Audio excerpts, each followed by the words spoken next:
I love principals more than my child.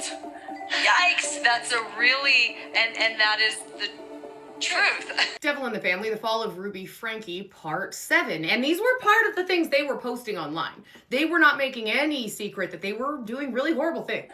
Yikes, that's a really, and that is the truth. It is the truth. Don't let the child control and dictate what goes on.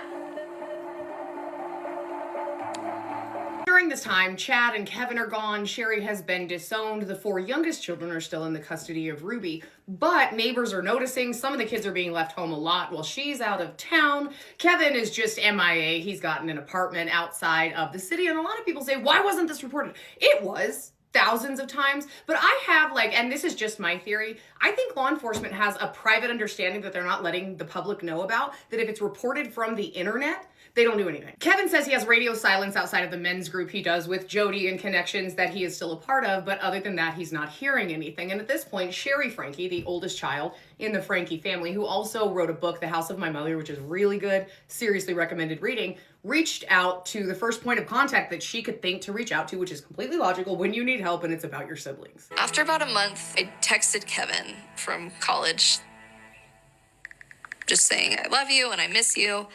And I saw that he hearted the message, and then a minute later, he unhearted it. I just said, what are you doing? Pull your head out of your ass and, come back.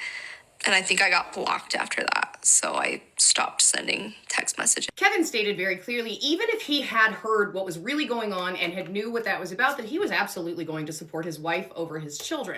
And a lot of people have asked me about that. So here's the thing. There's certain things with me you don't come back from, and what he did is one of them. And the fact that he's still in love with his wife, and chooses what he can feel guilty about. Why didn't you stand up to say, this is nonsense? You know what I mean? I know. And if I dwell on that question, it eats me alive. These horrible things happened to my kids when I was completely MIA, and I say that I didn't know about it. Now, I can understand we may not have known the severity, but we're known when was being told, blocked people, you know what I mean? But I was actually not aware, and maybe this is the anxiety talking, that you can actually choose things that you've done wrong, that you feel guilty about. I just wake up at 3 a.m. oh my God. But I guess I should just choose not to do that, huh?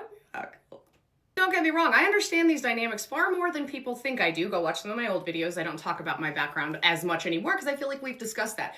But if someone can brainwash you into literally being okay with what happened to those kids, then I think it's probably a pretty good thing that those kids are not in his custody anymore. Now back to the family member who was doing the right thing, even though she was also trying to go to college, trying to start a life, dealing with all of this nonsense. 911 emergency. Hi, my name is Sherry Franke.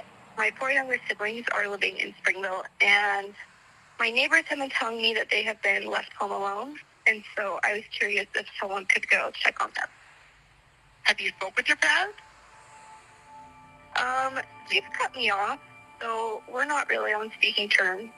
If you hear the term a lot, dissociating, and you're like, what does that look like? Go watch the rest of that clip when she's listening to it, and you're really not there in the moment, and you can see it because the eyes glaze over, they're staring at something that's not there, just remembering going through all of this. And this young woman, she did everything right. And the cops didn't do anything. They said that there was a new law, and they couldn't go into the house unless someone had seen signs that there was physical stuff going on, but the neighbors said that they had never seen signs of that, and so the cops basically told her, hey, sorry, there's nothing we can do. She had gotten in contact with a social worker, all that stuff. Now, if you read her book, it goes into a lot more details, but this girl worked so hard, did all the right things, but the people in authoritative positions didn't do what they were supposed to do. The neighbors were actually very helpful, and they even tried to reach out to Kevin themselves, but they were also blocked because they were seeing everything everyone else was seeing, like clips that she was posting like this.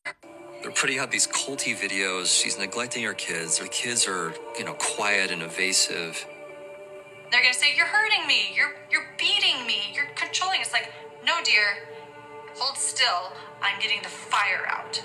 At this point, you've got neighbors calling, you've got video evidence, you've got ex-fans calling, vloggers, people from the internet, all of this stuff, and law enforcement continuously chose to ignore it. This subject gets me a little amped about the law enforcement, especially in the Utah thing after years of working with the FLDS. So let's point that out. It's a problem. was one case I worked last year. Hundreds of reports.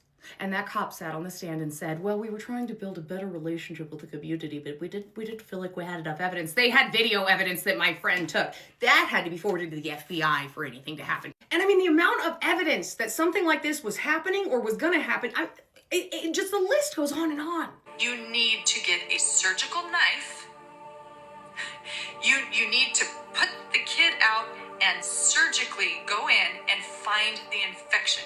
I bet $1 I know what those people were saying too, and they're going, oh, well, she's probably talking metaphorically. What about that says metaphor and not literal? Because everything about that is giving literal, not metaphor. Keep in mind, Kevin saw all these videos. They were public. He was watching, plus the neighbor's calls, plus the calls from his daughter. He actively chose to ignore it. Actively. Not to mention, I think if Ruby hadn't kicked him out, the way that he talks, he probably would have been just as involved as they were, but they wanted to have their little love affair thing going on, and he wasn't invited. A clip comes from one of the neighbors, too, saying that they wish that they had done more, that they wish they had said they saw signs of physical harm, because after this investigation, the control got more. They didn't see the kids playing outside. They didn't see the kids at all, and Ruby was planning to move. The investigation is closed, and 10 months go by until... Police officers, open up!